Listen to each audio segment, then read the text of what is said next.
Are you ready? Or are you going to continue to talk and reminisce through old movies? I'm eating ice. Is that bad?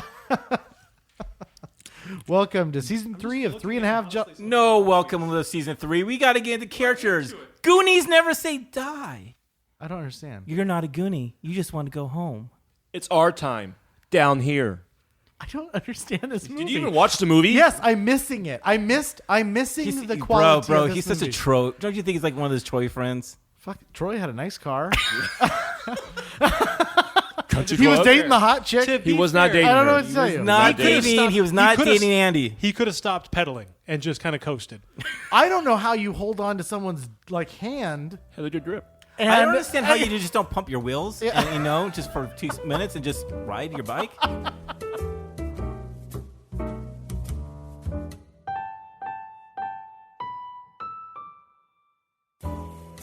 Welcome.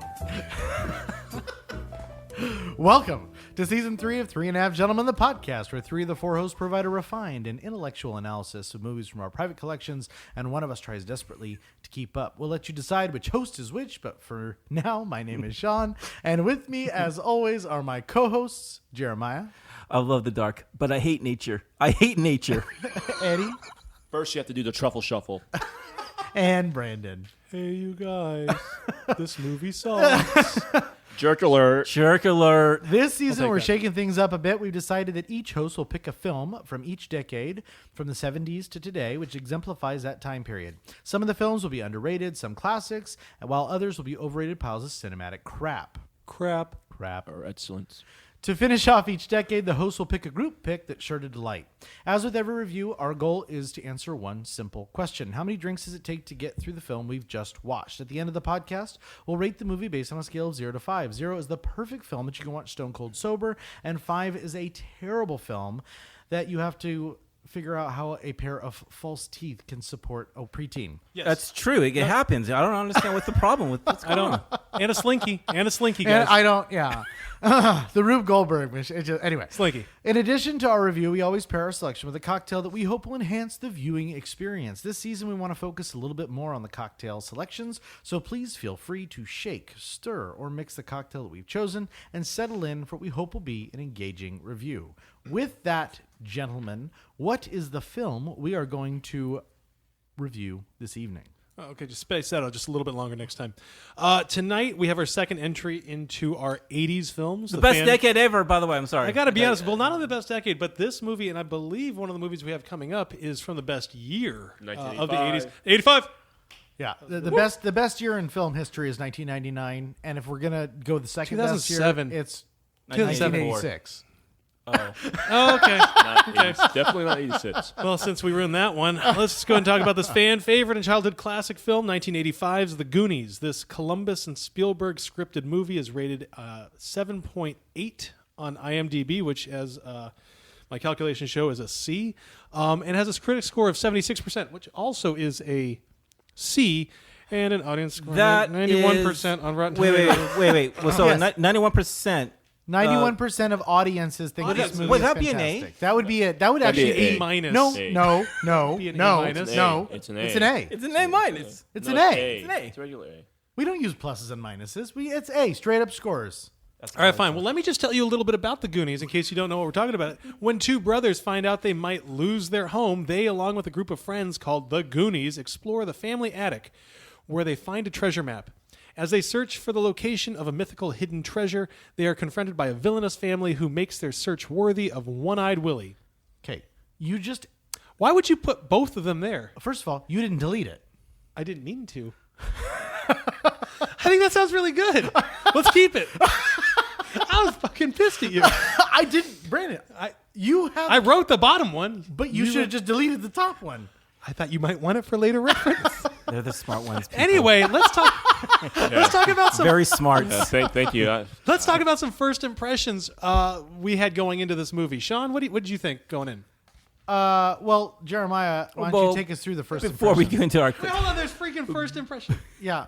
Brandon, before this is why we you're get not in into charge. our cocktail I thought I was selection, gonna take the we reins. need I to thought I'd talk be a about nice whose guy. film this is, and additionally what our initial impression of the movie were before sitting down to watch it. Since this is Eddie's film, We're gonna hold off on the whole first. I'm pretty impression happy about thing. that. Eddie, tell us about your first impression about this.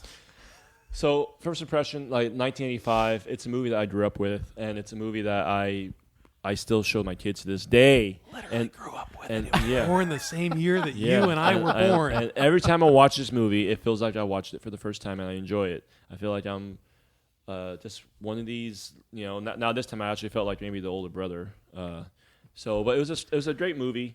And it's a movie that you can watch. It's a great family movie, great family film movie that you can definitely put on the movie and have your kids watch it, and they'll all enjoy it. And they'll probably treasure maps and all these different caves and bad guys. And it's just a cool movie with a bunch of friends that they go on adventures with. And first impression, it's definitely an A in my book.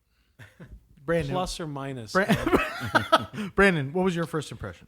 This is a stinking pile of dog shit. And why do you don't like the Goonies? I've seen this movie once in my life before watching it for this reason. And I went into this with hopefully a clearer mind, and I did actually appreciate it just a smidge more than I did before when I saw it. And I think one of the reasons I did is because I watched it with my son, and he's 6, and he loved it, and I was just like, oh, why don't you have better movie choice and taste? But no, he loved it, and I can see the excitement of it as a kid. So I guess maybe because I saw this movie for the first time as an adult and then saw it again as an adult, it just didn't click with me, which we'll talk about a little bit later. But I can definitely see what you're saying with like how it appeals to kids and how it appeals to younger people. So first impression was, Sean, what'd you think? So I had never seen this movie before. And Never? No. I had tried to watch it probably a year ago, and I remember it was just a bunch of kids screaming the whole movie. And I really was not in the mood. I couldn't get into it. And so I didn't even I made it like 15 minutes and I just turned it off. That was it. And this time I was like, okay, I'm going to sit down. I'm going to watch it. And I went in with high expectations. You've got Chris Columbus. You've got Steven Spielberg. You've got Richard Samwise Donner. Gamgee. Yeah, you've got a great freaking cast. Great I cast. love Martha Plimpton. I love, Sean Astin, Josh Brolin. The cast is fantastic. So I'm like, okay, Corey Feldman. all the recipe pieces are here. Like all the ingredients are here. I'm going to give this an open shot. And First impression, that's all it's supposed to be. my first impression. And I will say I went into it with an open, ready to watch it. And I was sort of pleasantly surprised by not necessarily the quality, but I was surprised at the fun that the movie had. And it got me pretty quick. Ed, you ready for this to be another Jeremiah, Halloween moment? go ahead. Because I feel like it's 3 against 1. It's now. not. Brandon. No. There's no 3 against 1. It's actually 7 against 1, actually. The Goonies power. It's actually 91% against you. I'll be happily on that 73%. Jeremiah, This first has impression. been like a part of our lives since I can possibly remember. I always thought that this was something connected with Indiana Jones, and that's how I into the Goonies.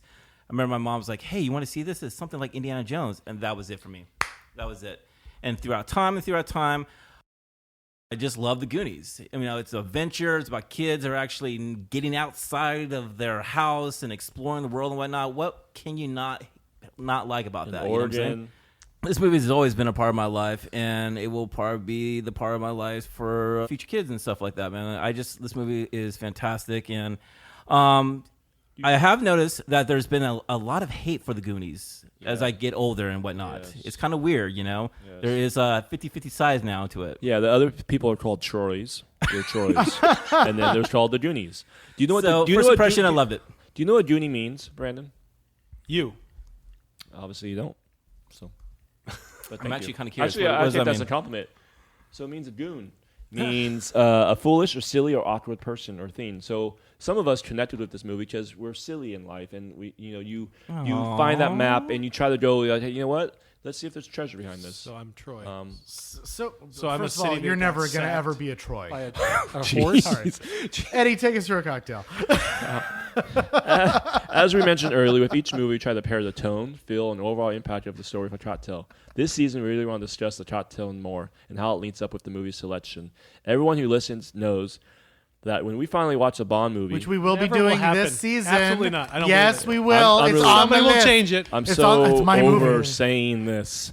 We're a pair of a vodka martini, shaking that stirred with a lemon peel. But tonight's cocktail is chosen by me, so I will be taking us through the cocktail, guys. Tell us about the cocktail, Eddie. Well, tonight we Have we do this together?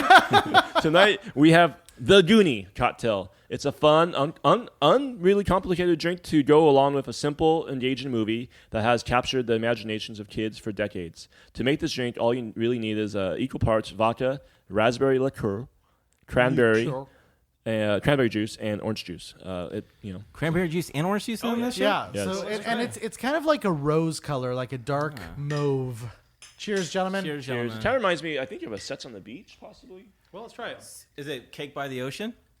Cake, By but the it's actually ocean. really quite delicious. It's We use Tito's vodka. Oh, yes. Oh, you didn't use the Smirnoff. You used the Tito's. yeah, Thank of you course for I He using used my- the good kind. You had 3 He bottles. always Tito's that. He or always gives us Smirnoff. the shit Smirnoff, kind. if you would like to sponsor us, we will happily use your vodka. First of all, Smirnoff is not shit vodka. This But is a great summer drink, by it's the way. actually Grey like Goose? super Sky. fresh What are we going and with? nice, and I don't know. There's just something about it. It's just feel like you're getting your nutrients. I feel like I could go underneath the ground, under a wishing well, and cut out half of the journey if I had just gone underneath the wishing well. You know what? You know why this is called a Goonie? Because this is my dream. It This looks is my wish, and it didn't come true. Oh, I'm taking it with me. so. Let me Taking it back. Looks like dirty I'm gonna, water. I'm gonna start here. We're gonna get into the review, but I want to start by saying this. Say it. This movie, for a lot of people going in, I had different expectations of the movie, and it kind of did not meet certain expectations. In that, I thought it was going to be great, better acting. I thought the script was going to be better. I thought there was going to be a lot of elements to this movie that should have been better. With the quality of cast that they have. with It's the like a quality who's who of filming, 80s, yeah. It should have been E.T. and it wasn't. But what it does do is it creates this sense of being a kid, and it gives you all of the feels, all of the emotions that you had when you were a kid, and you like made up a map and went through the backyard and hunted out stuff. Like I remember orange fights and going and exploring the neighborhood on your bikes, and it gives you that 80s feel in a way that I think Stranger Things is built on, that all these better projects are built on. I But do call this as the original Stranger Things. it kind of is, and from that perspective, I think that's the lens we have to look at it through. We can't hold this up to the quality. I don't think we can base our scores on the quality of acting or the quality of script. I think you have to more judge it on the feel that the movie gave you. That's all I'm saying. Let's talk about the opening scene, because for a child movie, I guess it's pretty kind of hardcore when you see a fake suicide and Yeah, I was watching it with my kid, and I'm like oh, fake God, hanging, no. and then you're just like, wow, the 80s didn't give a fuck about, Yeah, and censorship. they cussed. Yeah, left and right. For Fratellis. The Fratellis. Yes. Yeah, so we got Robert Davi. As Who is a Jake. James Bond villain, isn't He was in License to Kill or Living Daylights? License to Kill. License to Kill. He was in License to Kill. He was also in Die Hard, I believe. He Okay. was an Agent Johnson. He's Jake. Not here. related. He's Jake Fratelli here. He's not related. You got that. That's funny So how he gets he's- out so easily out of that. Well, and He's not the favorite, yo. this is kind of where I started, I think, to have expectations, and then they were just like, it was ridiculous. He's faked a suicide. There's gas being dropped on. You've got the androgynous mother who I can't really figure out. I didn't know if it was a woman or a man at the beginning. And Well, she's just annoying Anna as a Ramsey. character. I agree with you. You know. And you go through kind of this opening bank robbery sequence, and then you've got the opening car chase. It's not bank robbery. I'm sorry, not bank robbery. It's jail escape sequence, and then chase, and that's where you meet all of the meet all kids. the And it goes throughout the characters, yeah. town. And no one's, if you ever notice, no one saw that car besides only one person, and that was That was Chubby Chubby. Lawrence. yeah. So Yeah. everyone else didn't believe what was happening. But But it was kind of an interesting setup. So and once again, the ingredients are all here, right? So I think it's a kind of a cool opening because you get it's a way to introduce all the characters, even Lupita, Lupita. Nyong'o? No. Rosalita. No, what's her name is Lupita, the actress, I believe. Lupita, yeah, I don't know how to say Yeah. her last name. But she was actually a really good actress. Wait, what are you talking about? The maid. The maid. Ontiveros? Ontiveros, yeah. Yeah. She was in Your last different name is households. She was Gonzalez, a Ed. bunch of stuff. Anyway, so even she was in the opening sequence where They're the cheating. cars like whizzed by her. But what I'm saying is like this is a way that It's a good intro to every it's character. a really cool, clever introduction. I think also it for me at least it introduces the silliness of the whole show. Right. You know, and this is what it is. It is silly. It is this adventure slapstick silly thing. I mean, and I think that's where I kind of get frustrated, is because you can have silly and then you can have data, Right. which I hope we talk about a little bit, because his character was literally one of the ruining points of this movie. He's talking about Data, man. He's Data talking about with- Short Round. With really? Short round, but with the punching bag or the punching glove in his trench coat and the But you saw how he is. He lives Oil his shoes life or whatever. like double negative. I mean, I'm sorry, no, double seven. You know, Right. 007. Like, he's trying to be the James Bond kind of type of gadget person. It's pretty funny at times, yo. And- Just to think, he comes through that screen door all the time on a regular basis. Yeah. It's like, okay, he's coming again, you know? And I think that's kind of funny that you kind of think, oh, wow, this is just every day of their lives. Just as a practical question, who resets that bowling ball every time someone comes through? And that was That's kind when of Chunt goes in and they make him do the truffle shuffle. all the decision making in this that Richard Donner made was purely out of fun, because the continuity in this movie is terrible. Explain why. Okay, so the opening sequence, you've got I'm gonna ruin it. The Chunk is standing at the glass.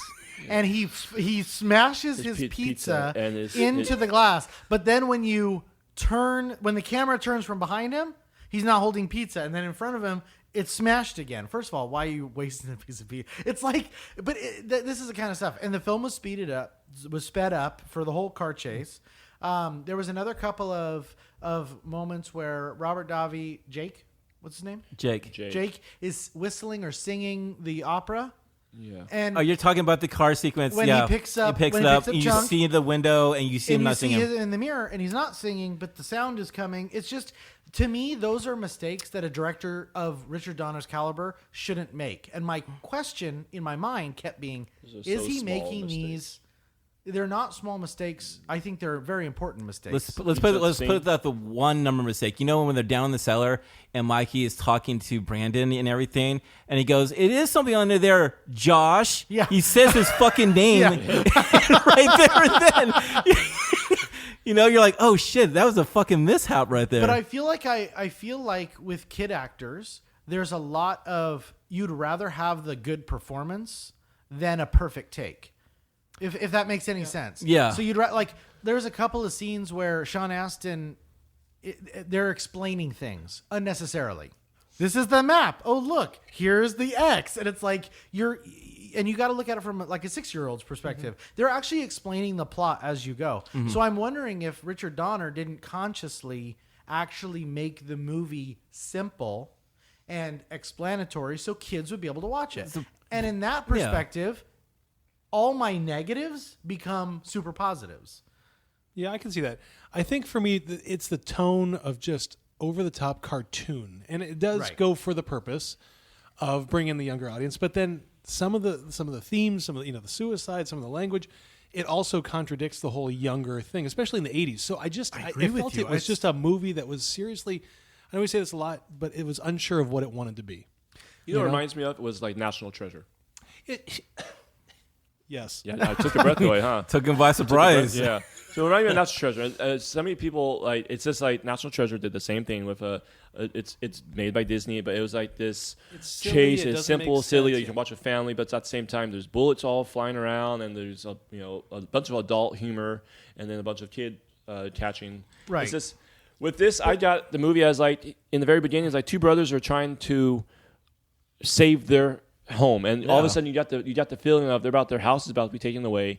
Even their friends' houses are about to be taken away. Everyone in the whole city is, this little area is going to be just wiped out, and you have the country club people that are moving in, and they're making a golf course.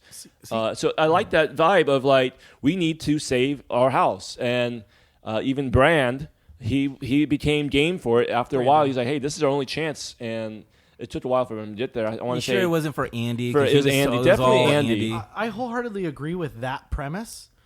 I wish that they had spent some time developing that premise. They did. I feel like they did that in the beginning. So The beginning of the intro of the movie. Let me explain what I mean. Okay, I think that they had a bunch of different elements or different scenes that they had in their mind that they wanted to film. They wanted to go into an attic. They wanted to find a map. They wanted to have this whole labyrinth of caves under the town, and they wanted to give this movie a feeling of culture of the 80s. I think that they didn't develop enough, in my opinion, around Jake, the brothers, Mikey and what's his name? Bran. I didn't feel like that. I did not know why they were losing their house until the very end of the movie when the rich people showed up and were trying to force them to sign the document. It just didn't. They do come to the house. No, they did come to the house. They said, "Give this to your father." But I thought they were getting foreclosed on. I thought it was like they weren't making the mortgage payment, and it just, to me, it was like. And maybe, once again, you go back, maybe it was from a kid's perspective where they didn't really understand what was going on either, right? And that's kind of where I kind of kept getting tripped up in my mind, because if this is a very complicated plot, right? So you have rich people trying to expand the country club. They can't force people to sell their houses. That's an impractical plot. It doesn't happen. Now, if the government wants to come in and do it, it's a totally different line of it's eminent domain. There's a bunch of different aspects to it. This is a rich guy who wants to redo the country club. You can't force people to sell their houses. So in my mind, it's almost like Spielberg and Columbus went, all right, kids don't understand what's going on. They don't know what's going on. So they're kind of making up things as they go. I don't know. I'm going to say this, is that it probably doesn't go into details of what's been happening as, adults are experiencing, dealing like adult things and whatnot. Kind of like the whole E.T. thing, you're just focusing on the kids and the matter of the situation that's going on right now. Right. And all they know is that they're losing their house. By tomorrow, they're gone. Everything they know is gone. Is they going to be have gone. so much money to catch up. So in a way, it is a foreclosure. The banks are taking their house, and this other company are looking at properties they're already about to buy from the bank.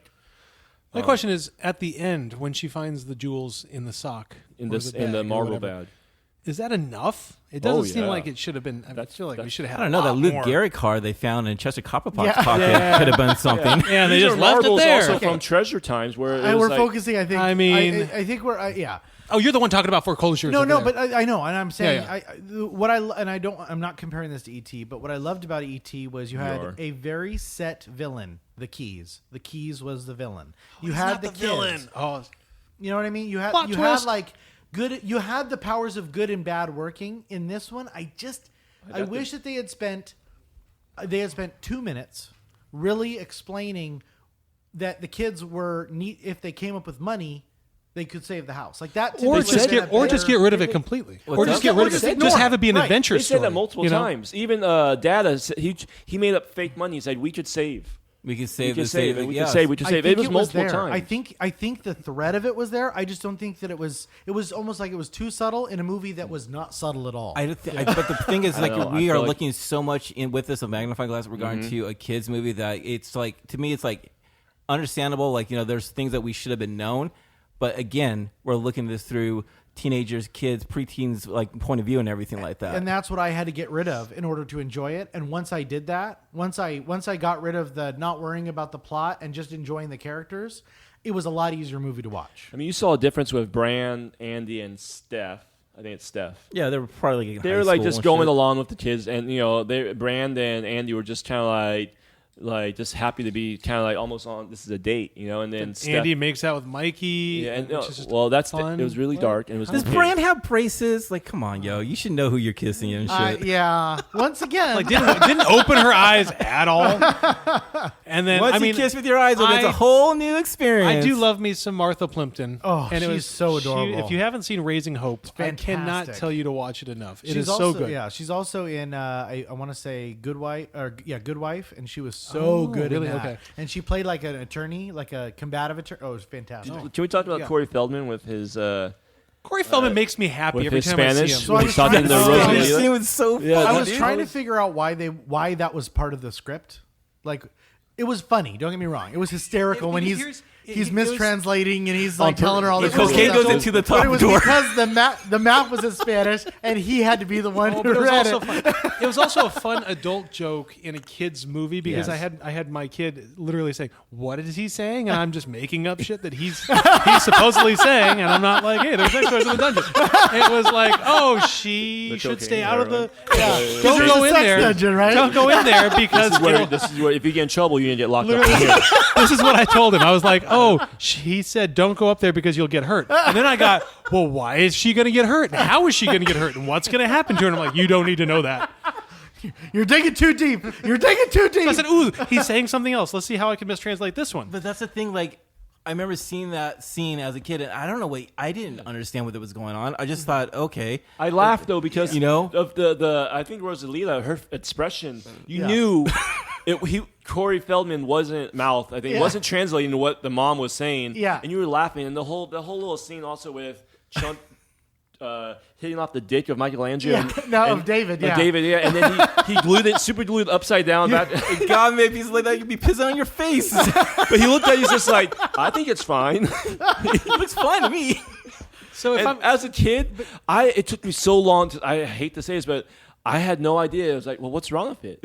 I had no idea what was wrong with it until to this day. I mean, now, obviously, I've watched it many times, but it's just like, oh, my God, it was just funny. But as a kid, I remember thinking in my head, like, I probably would have made the same mistake.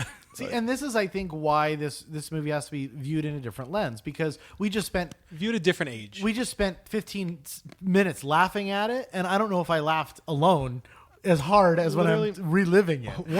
One of my notes here is didn't laugh a bit. They're trying too hard. So, and that's what, to me, I think was a problem. To me, and I'm just going to throw this out there, and you guys can tell me I'm wrong.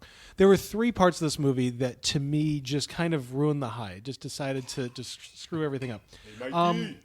One was the Mama Fratelli character. I just thought that she was just so unnecessary. That's a great way to put it. She was unnecessary. I thought she was dope. She's the brains and the okay, no, I said there were 3 things, and then you can talk about brains? She was not the brain. She was the hit with a purse and then say, I wish that you weren't my son. Anyway, 2, I already talked about a little bit. Dada was just a character that was just too silly to me. Just the silliness took away from, I thought, anything the movie had. And for me, the number one thing, and I know this is probably bad, but I was actually enjoying the movie up until, I don't know, maybe 20, 25 minutes in, when the I had him right here. When the big guy, the brother, Sloth. When Sloth comes in, Sloth is, and I'm not belittling people who've got issues, but it takes away from the adventure. It takes away from the whole story. It just kind of seems so out of place and weird. And again, I'm watching with my kid. My kid's scared, and then he's like, "Oh, he's a nice guy," and that's cool and everything. But to me, it distracts so much from the adventure story. And it's more of a, what the hell is the purpose of this character? So and this might change your perspective. Okay. So I had the exact same initial reaction that you did, which is, this is a dumb addition to a movie that's it's unnecessary. And then I'm thinking, as I'm watching this movie, this is from kids' perspective. People who are different are scary to kids. They're terrified of anyone who looks different. Amputees. Right. Like, for some reason, if we see an amputee walking through, my kids are eyes ball on that person, like, for the rest of the day at the grocery store. It's a very natural reaction to different, right?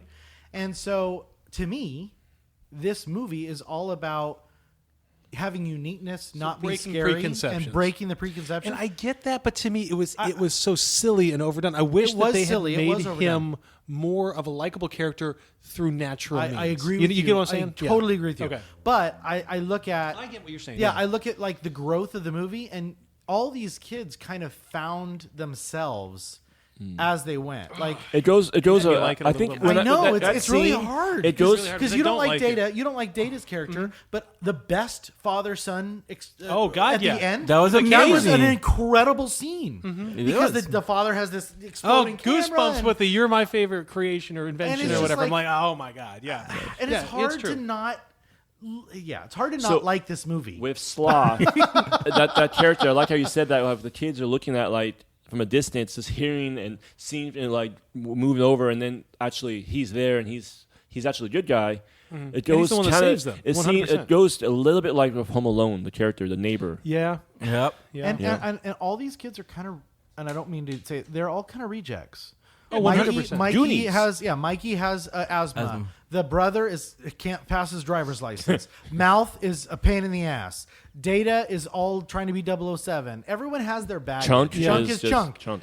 Everyone has their baggage, and it's kind of, to me, Sloth is like, oh look, He's one of them. he's one of Exactly. us. They're part of the Goonies. Part of like Maybe kind of a like it's almost has that whole awkward it person. vibe, the Losers It Club does, type Yeah, of thing. it does, and it's a Breakfast Club Which same is concept. you guys, where, you mentioned Stranger Things. All the characters kind of fit right in. Right. Super 8. It's same kind and of- I feel like it's all the Steven Spielberg. It's all the Chris Columbus. It's all Right. the John Hughes kind of 80s concept. But I This will, is the I will, first. I Yeah. will agree with you here. Is I think to talk about this movie is better than to watch this movie, I 1000% agree. and I think that's goes to the quality of the movie as well. I think it's because a I good don't movie. want I don't want to see this one again. But I but wanna I'm talk enjoying about it. talking about it. Yeah. Do you feel like, and I was watching this again, I was like, fuck, man, like, that's kind of fucked up. Do they do a lot of fat shaming or something like that? They you do know? a lot of fat shaming. They do You a know, lot of it's love just like- shaming. it's They make just them do the like- truffle shuffle. I mean, just inside the I house. get it. Like seriously, like man, like if you're an '80s kid, they make you wear the most ridiculous fucking thing, and you're just the butt of the joke all the time and shit like that. It's like See, Well, Chunk was the butt of the joke, not just because he was fat though. He was clumsy. He like they waited on the him. to do truffle stuff. shuffle. Michael thing. Jackson story. He said Michael But- Jackson came over. okay, he was but- all, I guess, a compulsive liar. Right. A little But to bit like- go off of Jeremiah, what you were saying, to me, one of the worst things that I saw in the movie, like worst as in not quality, but worst as in like, ooh, made me cringe, is when literally the mom and dad show up at the beach and they're like, here, we got this for you, and it's a large pizza. Right. Like that to me was really out of place, and it took away, again, I mean, he was from looking a for good food moment. the entire movie. Yeah. and ice cream. He should smell ice cream. Rocky Road. Through, yes, he could smell ice cream through a refrigerator door with a dead body inside.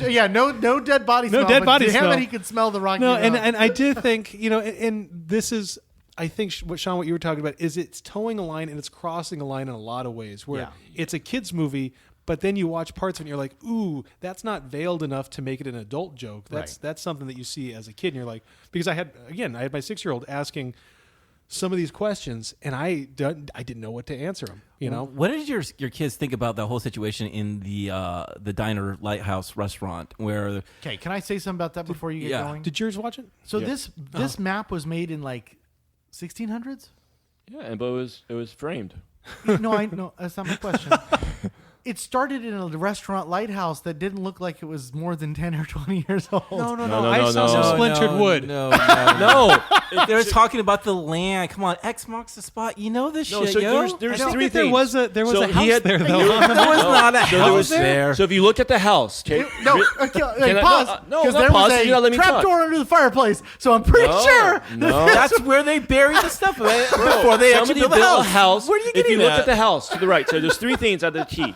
Okay, there's the two mountains. Okay, Snag Sean. No knuckles. No, No that's knuckles bullshit. sandwich. There's that two shit. Talk houses. yourself out of this, Ed.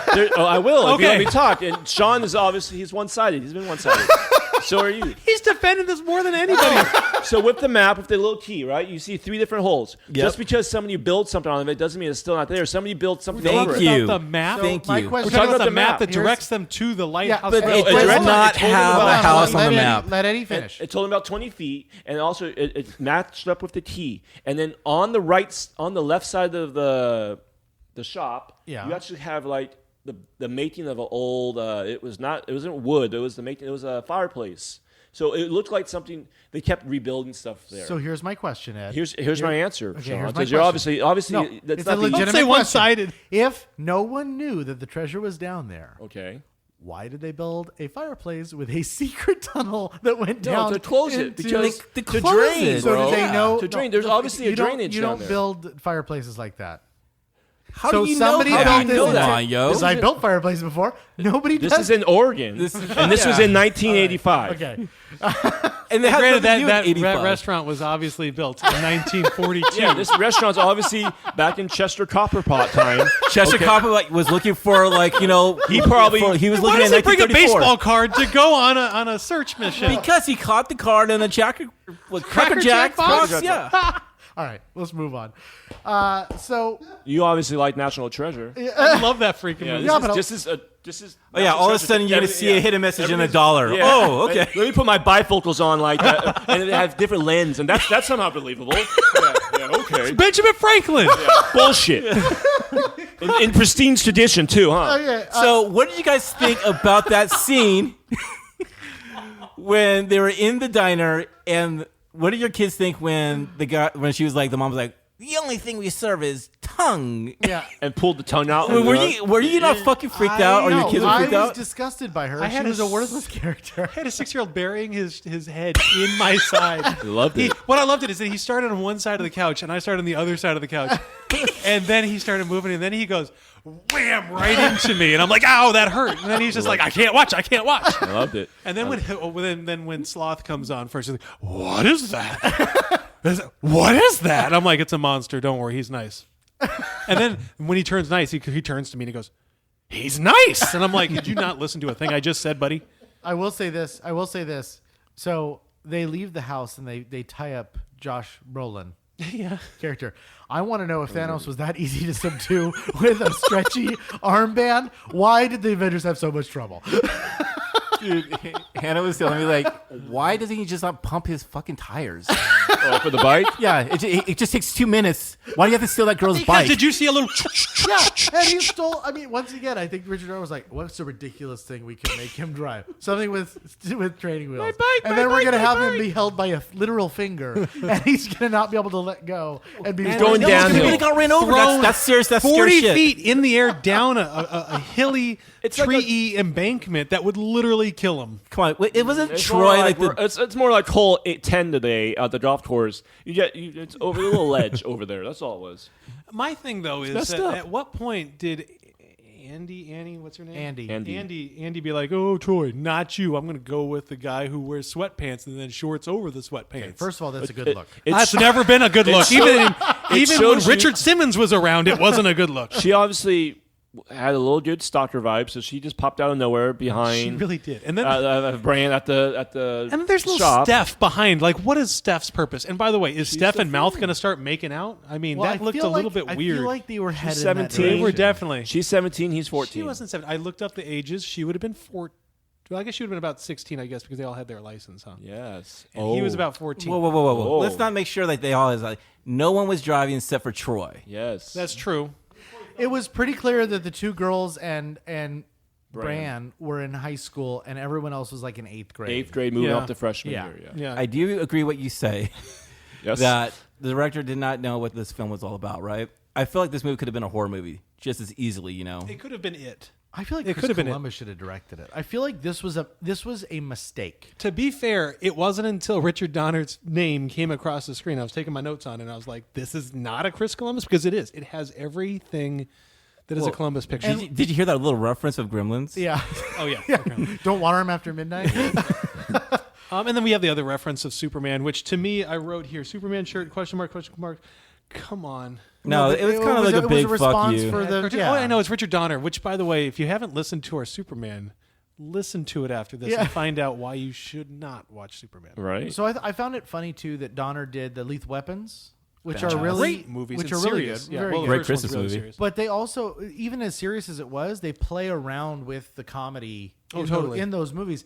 And so I just felt like he didn't quite, like you said, Jeremiah, he didn't quite have a handle on what this was supposed to be. Because what this could have been is just a fun adventure movie, which is what it gives you in your heart. It's hard because you have Spielberg right behind you, like, hey, I actually think this should be this. And he know for a fact that he's directed a few parts in that movie. Oh, of course. You know. But you can also tell, in my opinion, you can tell the different areas where Richard Donner did not have his hands on. The other thing, too, is that, I mean, we got to look at it. Because the continuity is way better. I think you guys are Spielberg, though, was the story. He came up with the story. And Right. so, not only is he producing it, but he's also like, this is the story that I wanted. Right.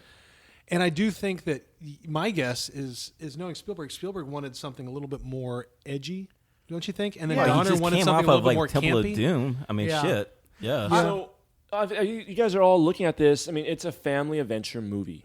Like it's In family adventure and 1985, though, even you don't- comedy. 1985. 1985, though, you don't bring a family to a movie with this kind of language. Nowadays, No, yeah. I think you You did. do. I think yes, you you do. do. Back Yes, in 85, I got to be honest. I was you do. I remember a couple months old. I was surprised. I was You surprised. go. So- You take the kids to watch this movie at the movie theater. and the 1970s and 80s Yeah. film this was like clean. Yeah. Oh no, I totally get There's that. no fuck in the It's movie. PG. There's So, not all right, one- but there was a shitload of shit. There was a couple of There's shits. There were a a couple 13 shits. shits. And I think, was there one? So Data actually had to spell shit shit S-H-I-T. because he wasn't allowed to cuss, and so that's the only way he can actually say that. That was kind of adorable, actually. But once again, Brandon, you're looking at a movie through today's lens. I mean, you'd never have a disabled person being tortured on screen Exactly. by the parents, by the mother. Right. And we haven't even talked about Joe Pantoliano. Oh, who's a god dang treasure. He's so great in this movie. I love He him was in The not Matrix. bad, yeah. I love He him was- in yeah. Memento. I loved him Francis. actually in I this like movie. him as Francis Greedo, is the killer pimp in Hey, Risky He's Business. Francis in this, and he's just funny. Instantly, great- him and Jake just butt heads. They're so funny. As soon as they get in the car, unlock the door. It is unlocked. Release the handle. You release the handle. They're just instant comedy and fun. that pizza throw. Oh yeah, when they pull guns on each other over. Come on, let's just kill us over this pepperoni pizza. Yeah. I did not like the Fratelli. I actually don't think the Fratelli storyline could have been there. Really, Should have been there. it could have been pared down to 1 or 2 characters and not 4. I would have to disagree with you on this. I that's thought fine. the Fratellis were fantastic. I thought them being the villains, felt great for the movie. But And do you so- think that this movie needs a villain? I Yeah. don't feel like, because to me this is an adventure story. It needs a little bit of a villain, but not in the way that they. So basically, you have kids going after a adventure, and they stumble upon the Fratellis. It's not like the Fratellis were looking for the treasure there. Yeah, And they the stumble Fratellis- onto danger, and danger is right there waiting for them. You know, one step, and they can actually. It's the real life. Because they were trying to counterfeit. That's the whole thing. That's They the were whole trying, thing, They were yes. trying to counterfeit money, which, by the way, that whole part did not make sense to me. Because all you had to do is look on the back to see that. I know they didn't do the other stuff, but my guess is But they have once another again- machine that you just turn it But over. once and again, they're kids, right? It's like that's like the beginning stages of counterfeiting. there's all also right, white paper. yeah, I know. You have to do a bunch of The practice budget, rounds Brandon, before the you get the budget. right. Come on, Richard. You don't use the real paper the first couple go arounds, Brandon. You don't. Eddie, how do you know that? Jeez, guys. So let's talk. They're going through now the map. Yeah, and they're actually hitting all these different. Like they're underneath the pipes. That's right? What do you think about that scene, guys? Talk about where that. they're underneath. So that was actually I appreciated it because it kind of was like under the Slapstick town. stupid. There was this whole like series of caves and caverns that nobody found. We built roads. We we're not put gonna all just- these pipes. we're not just talking about little but caverns, somebody we're talking put the about pipes pirate there. ship But somebody cavern. put the pipes there. So Right. so When you- how did you not when know? you put a pipe there, you dig. Well, no, Yes, no, the pipes were exposed on the bottom. they were exposed on The the bottom. dirt fell out by that time. Yeah, but you gotta understand. Okay, it was just Somebody the pipes. has- but somebody the goes down and walls collects were the walls were built. Oh, yeah. Somebody goes down and collects all the coins from the wishing well, and how do they not get their head cut off by a falling rock or something? Anyway. I don't know. But I mean, once again, that's not what this movie's about. it's about booby traps, is Right. what this thing is. Nobody goes down there and get the wishing well. There's Yes, all they the do. coins still That's down literally how they pay for the streets to be paved. there. No, it's not. This is my coin. I'm taking it back. I'm taking it This back. is my dream, my wish. See, and that's the movie turned on a dime. Like it Not went literally. from, literally, it went from like fun adventure. We're happy, we're fun, and and they kept Mikey- getting more serious. right. And for They're me, getting closer to the map. Mikey was underused because I think Sean Astin was the best of all of the actors. He's he was the freaking best. Rudy. Are you kidding He's me? fantastic. In some I ways. kept seeing Noah in his face. But He what does look like your son, He dude. did. what I would have liked is a little bit of like him. Like this is the last time we're ever going to do this. This He is said the that. No, He I do. said it I'm once. gonna He said it- say, Sean. Well, he does said say it a couple 4 times. All right. He kept going after it. The saying, next time you see Sky will be some a other different town. city. That was like Yeah. the only scene. No. Anyway, Our parents. but he used They're that. doing- Like I really liked that interaction. I liked None that of them were speech. packed worth anything, though. If they're leaving tomorrow, Yeah, they didn't pack. They did hardly. not I mean, pack. David wasn't even packed. I don't understand. Have you heard about Detroit? Certainly. That's where Motown started. I'm telling you, this movie was actually kind of adorable. no, Because these No. kids, I well, think the we kids got 'em, were bro. just so, they were so dumb funny. It was just ridiculous. So do you think they were bad actors, or were they trying to be? Bad They were actors? kids acting. Because and here's no. But here's being what I'm dumb, saying. being oblivious to their Oblivious? But here's my thing. We're talking about, and I Oblivious. noticed this. Like, Oblivious. this is a crazy good cast of 80s stars. It basically has all the good 80s kiddish actors, except for the ones that came out that started in Stand By Me. Can I tell you my opinion as to why? Yeah, my thing is it intentional, or is it just... No, I'll tell you why acting. it didn't work as well. Okay. Because you didn't have Harrison Ford. You didn't have this A-list actor to bounce. Nobody rooted it. Bounce off of the kids. And Joe Pantoliano is pretty good. no, but there was very little interaction between the kids and the adults. All the kids were together, and I think that not having like, I'm Harry Potter. I'm using Harry Potter as a perfect example. Yeah. Harry Potter or even E.T. E.T. You had great actors, but you had an older, experienced actor kind of really nurturing the relationship, really being there every day. Steven Spielberg was a very integral part of E.T. in the development of the way he wanted the characters to act. I don't think Richard Donner did so you're talking about from the directing standpoint? From the director, I thought you were talking about cast. character-wise. No, and from the cast. You've got to have... Like but in E.T., I'm just saying, there was Peter Coyote. You had a lot of really great actors to bounce off of. In this one, this was Josh Brolin's first movie. How do we not do E.T. for the 80s? I don't know. I was just thinking that. But you guys should have done it. This movie's better than me. This is Josh Brolin's first movie. You've got zero other adult stars that they're bouncing off of.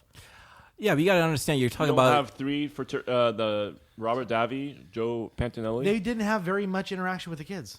They Very did. little. No, they Jerk alert. They're basically chasing them down. They're in the restaurant and they're on the boat, and that's it. No, they're chasing the cave. Remember when he shoots the gun? And he's like, "We're gonna start a cave." And I was like, "What the hell is that for?" The whole boat scene. Like, what are you talking about with that? Speaking of how much do you want? It just sounds like you're favoring E.T. That's not what I'm saying. I'm saying that when you have a bunch of kids together, it's very difficult to corral them and to get these great performances out of these great actors, because there are some great actors in there. There really are. But the thing is that this is like their very first movies. You're talking about, hey, we got Sean Astin, we got Corey Feldman, we got Martha Plimpton. But these are the first movies. Harry Dream. Next year you got Stand By Me. Right. But next year you got Monster Squad. So Stand By Me, and Stand By Me is not. I'm not a huge fan of Stand By Me, but that was also just the kids interacting, and it was just done really well. But it was also an older Corey Feldman, an experienced River Phoenix, Jerry O'Connell was young, and then the other one was Will Wheaton, right? Yeah. And Will Wheaton had lived acting. Yeah. So I just I see what you're saying, and but my thing is like, again, kind of going where you went with, the over the topness and being a kids movie. If the acting and the characters were so over the top for a purpose, then I'll give it a little bit more leniency. And I just don't know. It was kind of, again, that ambiguity of like, is it or isn't it? I like to think that it was. It was. I mean, I hope it was. Yeah, because it would be hard as a director to keep this on track, because all the kids are talking at the same time. I would hazard a bet that there was a very loose script, and that the kids were really encouraged to be kids. Be kids. Yeah, but watching Lawrence Chunk, being captured by the Fatales and Jeff Cohen. That's when he started explaining his whole life. That was the only funny part. Shit, it's probably the funniest scene in the movie, man. That was everything. Okay, I'll talk. Listen to it. I'll talk. This is time in first grade. Cheat on my streets. What did he say? He said, "I pushed my sister down the stairs." And you see them laughing. You see fucking one of the actors. I think it was Robert. Yeah, it was Davey. Dude, he was just couldn't keep it into it. Joe Pantoliano, he was laughing too. He was smiling, and they're both like they smile at each other. A couple scenes. Yeah. So I got a question, since we were talking about the ship just a little bit ago. When Mama Fratelli decides to have the kids walk the plank, is she expecting them to die? Because they like jump down 20 feet and they're like, we're swimming around over here. Like, I just didn't understand. Like, number one, they're the worst bumbling, idiotic bad guys in the world. I don't think it's funny, though. That's the point, buddy. Here's the thing: is if it had been more Home Alone, if it had been more.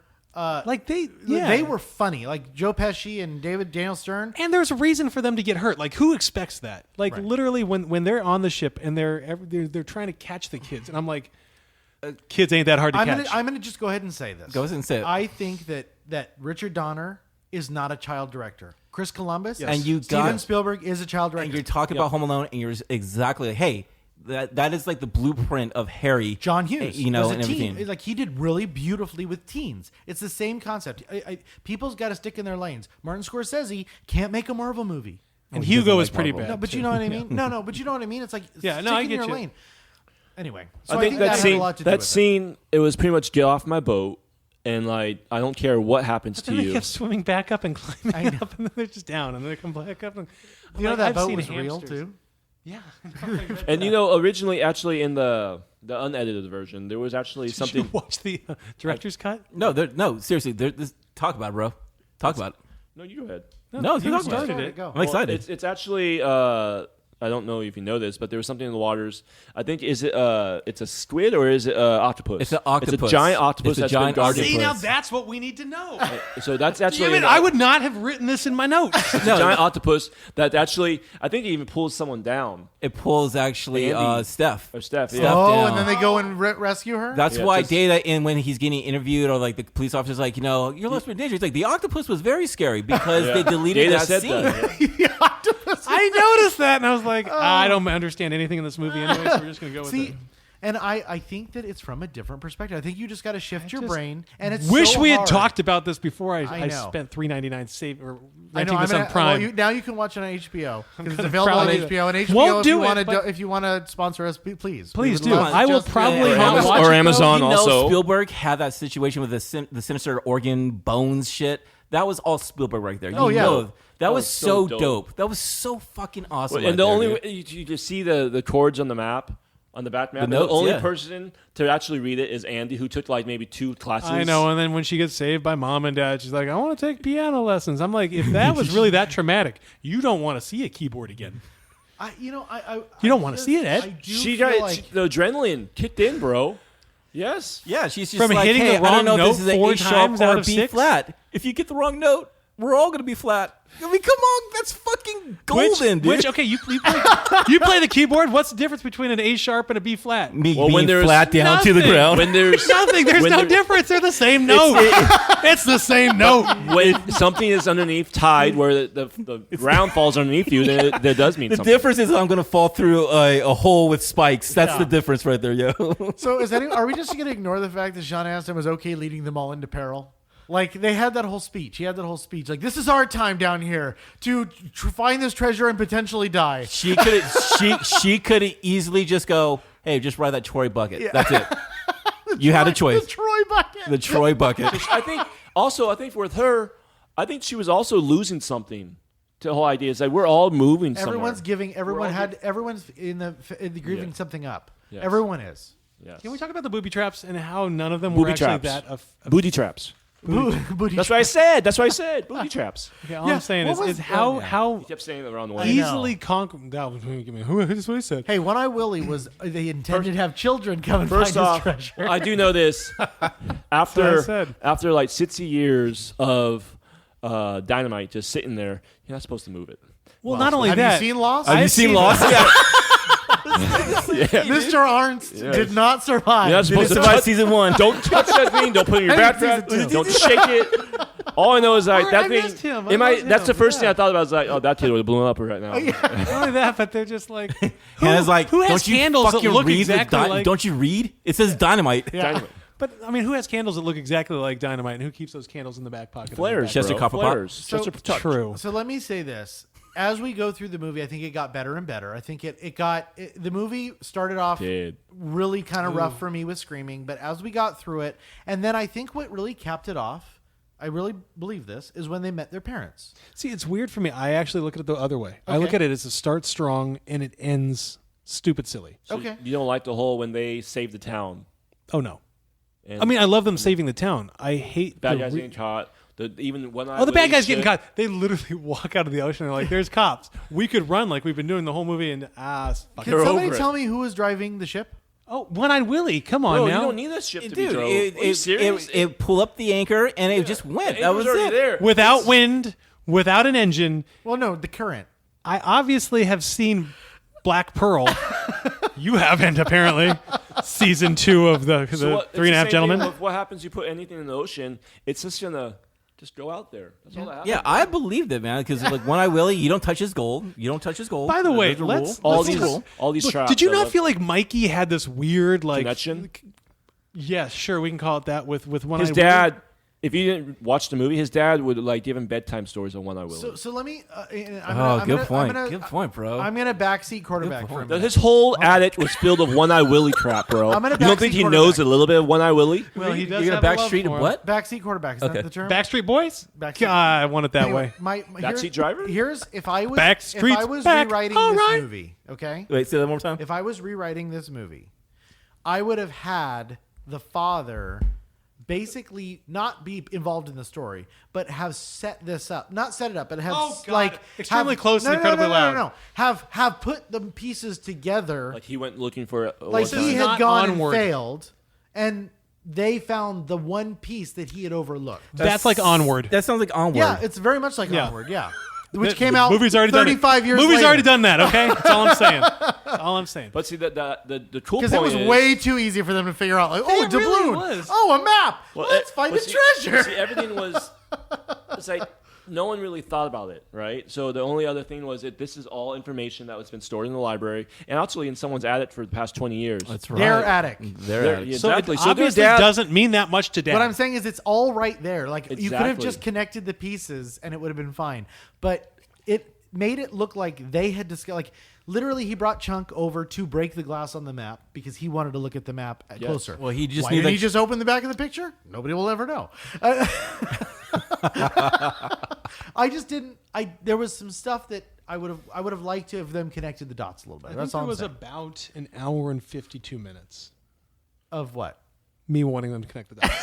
No, I I'm gonna be- I instantly knew. The only thing I agree with you is I wish the dad had a little bit more of a part in that. All I knew is when they drove by the bike and they said, "Hey, Dad," you knew he had some type of historian, librarian, Smithsonian. Yes, Institute, Smithsonian. Smithsonian. I said that. That's what I said. The Smiths. I love the Smiths. Yeah. So he had some type of he was into collecting Yes. historical Yes. artifacts. Yes. Who is he to be? He's also at that same time, give him a little credit. He's not going to go break something to go like, hey, I want to look and see where this map goes. And he already has his own house. He has his kids. I'm sorry. This is City his Slickers job. 2 did this better. And in all fairness, my problem with Legends of Curly's Gold. my You problem should with watch it. hold on, my problem have with this watched it. movie is the same problem I Freaked have me with out all when I saw CW it. shows.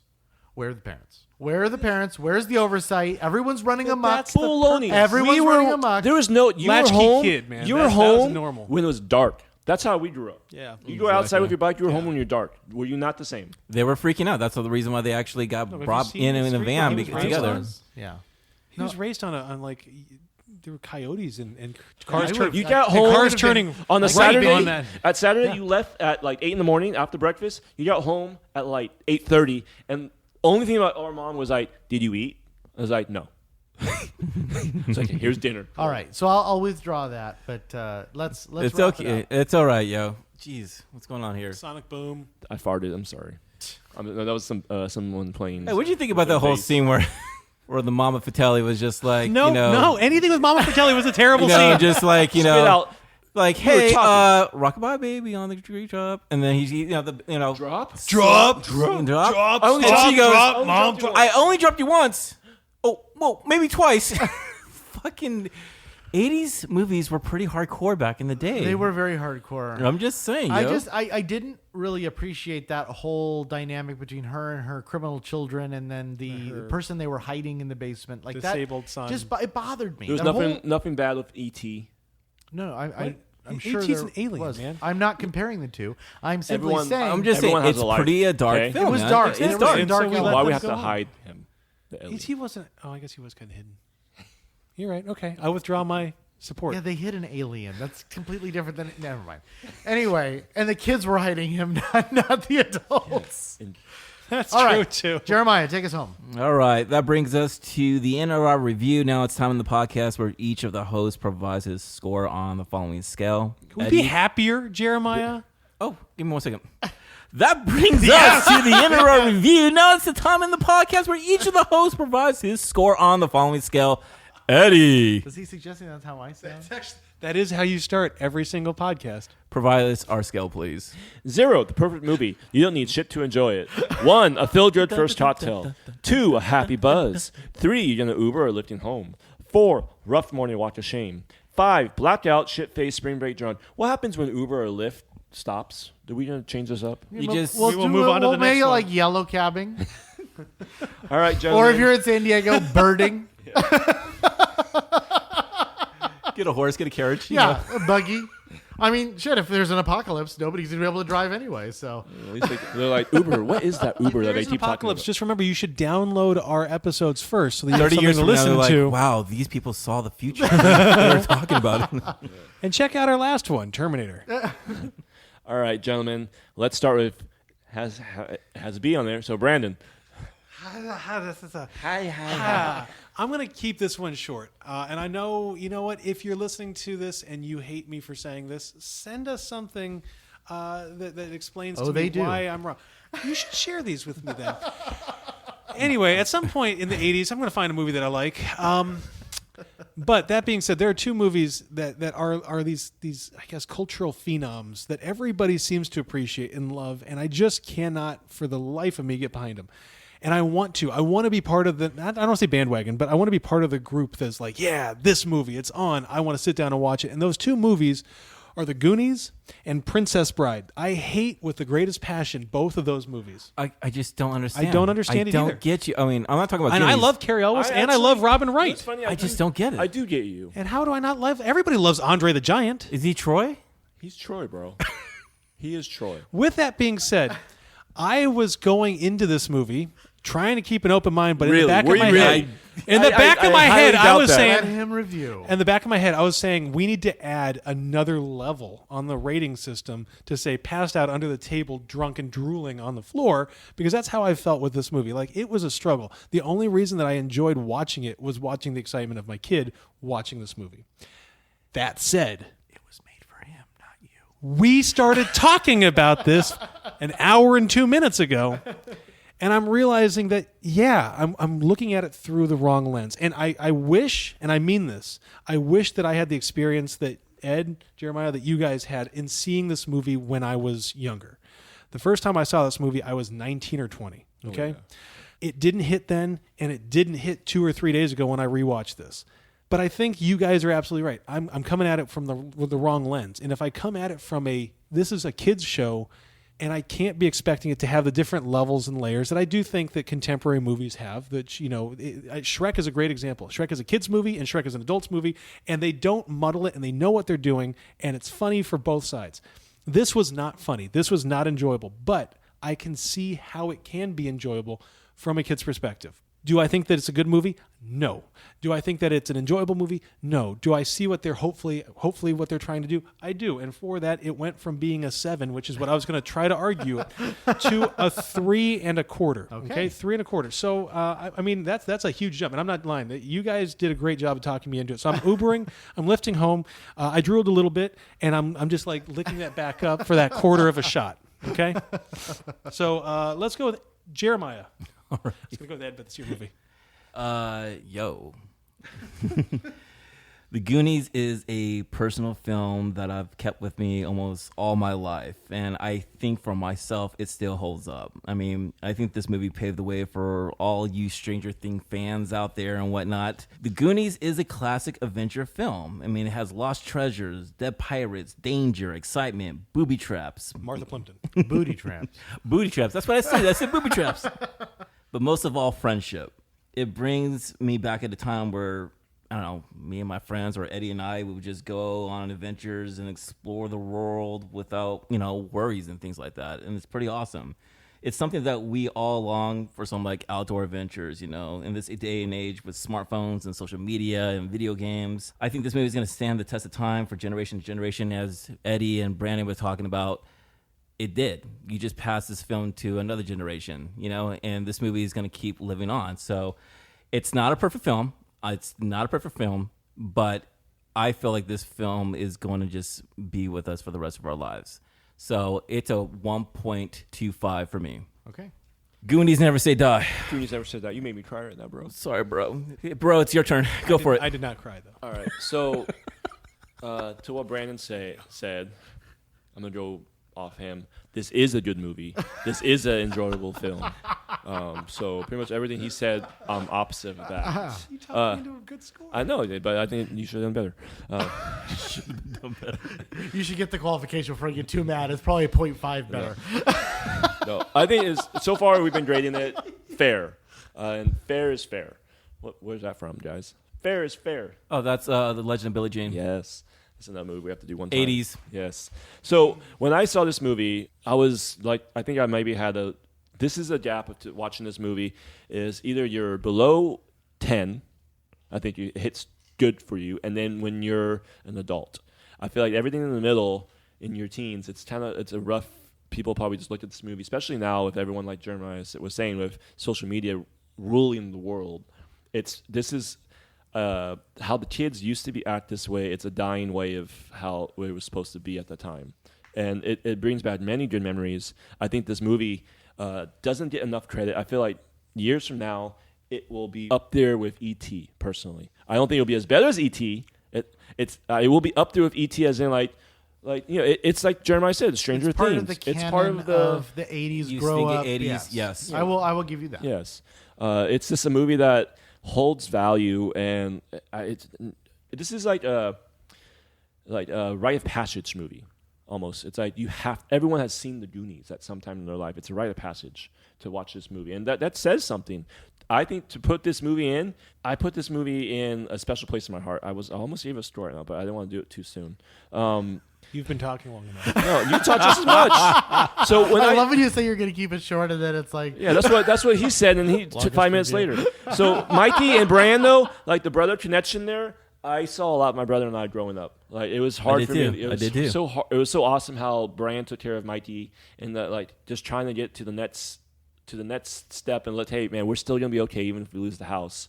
And his brother was just trying to be a good big brother at the same time trying to score something with Andy. So I saw that in my brother. Like it was just good job, Jared. That's you, bud. yeah. But he took care of me. Didn't have a driver's license, man, but yeah. But like, so this is a movie that just I think you definitely need to go watch and make a score for yourself and let us know. I agree. Let us know. Yeah. So I personally give this movie a 1.75. So I'm gonna give it a feel good first cocktail, almost to a happy buzz, but right before I'm gonna stop. Wait, are we doing this whole fucking Point Break thing where I scored? Oh, your I wasn't fucking even going to film? say Point Break, but God, Better that than movie your was better film? than this one. 1 point. I'm not just because of my film. I'm not gonna grade it unfairly.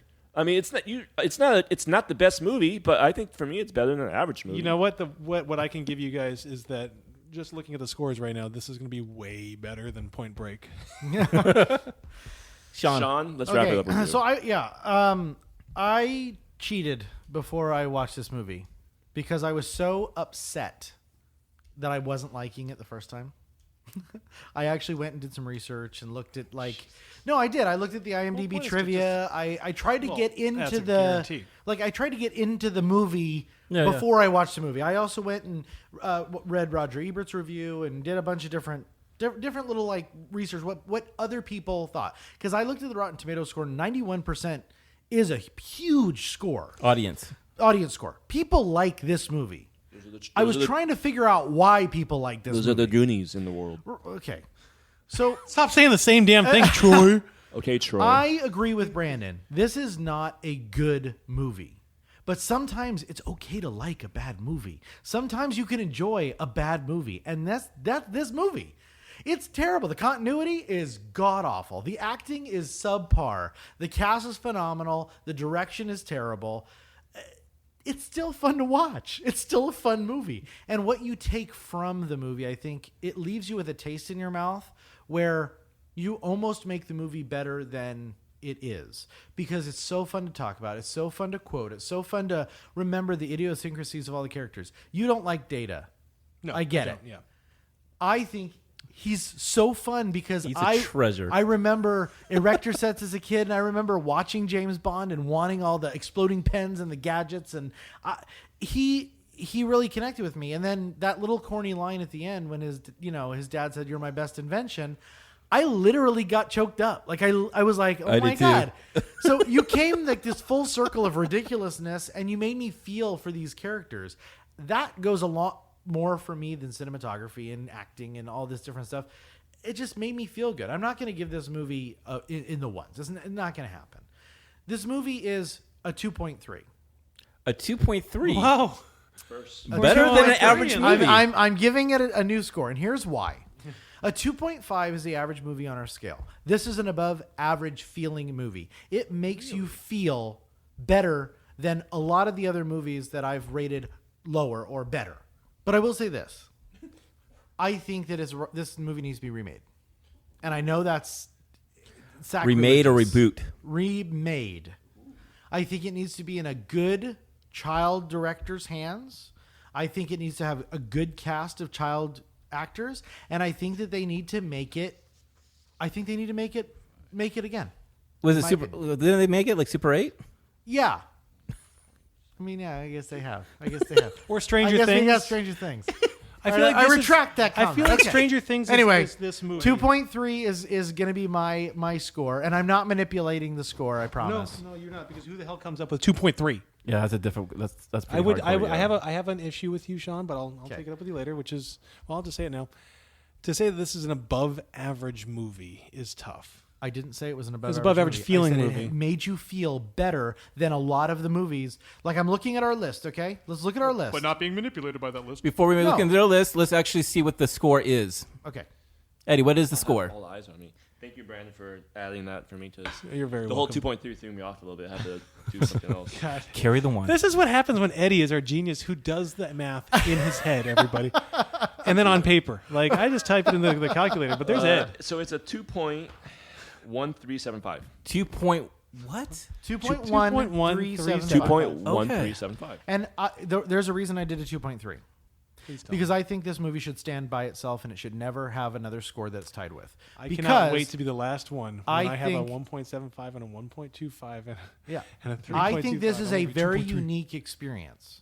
I really do. I appreciate that. Anyway, so what is it? What is I the think total? everyone 2.1375. I think, Brandon, even your score is actually pretty. It's I honest. tried. It's an I honest tried, score. very honest. 3 point. Okay, so someone's gonna get mad here. 2.1375. It's not on its own. No, it is. Absolutely. That's But why it's I did above 2.3, something. It's bro. above something it shouldn't be It above is. that someone So thinks. It is better than what? worse Okay. than Breakfast at Tiffany's. I'm okay with that, actually. It is better than The Watchmen and Quiet Place. Oh yeah. Okay, Watchmen, that's bullshit, and we should redo that vote. Yeah. Watchmen should be I'll a redo it. It's a 5. fucking 0.5. So what does it rank? What So number is it? it ranks 16th Oh, on our list. how many movies have we done? I'm sorry. 17th. Breakfast at Tiffany's is 16th. 3:10 to Yuma at 15. Quiet Place, Watchmen and The Quiet Place at 18 and 19. Right. So it's kind of right in the middle of our list. You know what? I'm not going to cry Argentina on this one. I think it's okay. I think it's okay. I think it's okay, yo. You guys talked me into understanding it better. I don't like it, but I understand it. So I think that's good. Good on you guys. You know what? I Good think on you're you. going to come Thank out of you. this whole like summertime of like appreciating the 80s, actually. Yes, that's the goal. I love this. I want that to be the goal. That's the goal. That's the goal, my friends. Well, I can't wait for 2 Listeners, weeks from this is the summer fun of 80s. Oh, for the We're next- having good times. If you enjoyed our review or are a fan of the podcast, we ask that you please subscribe wherever you're listening and leave us a 5-star review on iTunes. We've had some very big success with Godfather and Alien. Anyway, you can find us on Instagram at The Gentleman Podcast, where Jeremiah painstakingly posts pictures of our cocktails and Maybe the someday movies we'll that get are a picture of upcoming. us. One day we Maybe. should. You can visit our website at thegentlemanpodcast.com, and please feel free to reach out at hosts@thegentlemanpodcast.com. You can also reach out through the website itself in the questions and queries tab. So that's really a new little feature we've got. Oh, cool. And what do we have next week? Well, excuse me, in 2 weeks. In 2 weeks, we're going to have Brandon's film. Yeah. Hopefully we don't mess it up. And Hope Honestly, Chair, if you do, I will take you up on that. I'll take one of your movies. So,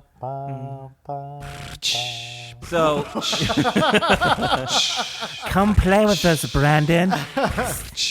what is it? Forever and ever. No sleep and and ever. no sleep and no beer makes Homer really mad. What is it?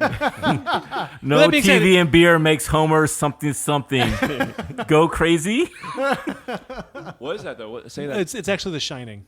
Yeah. Yeah. Wait. You mean The Shining? The Shining? Shining. It's The Shining. The Shining. Have I been pronouncing it this No, wrong? it's The You guys haven't been looking. You at guys it never differently. watched the Simpson episode of the No, Halloween no, I Horror haven't. Nights? Nobody Okay, watches- that's where nobody all that watches shit the- was coming from. Fucking Oh, no. gold. Well, I figured it was Homer because it was Simpsons. Because who else? The is Shining. Anyway, thank you all for listening, and we'll see you in 2 weeks. And cheers, gentlemen. Cheers. Cheers.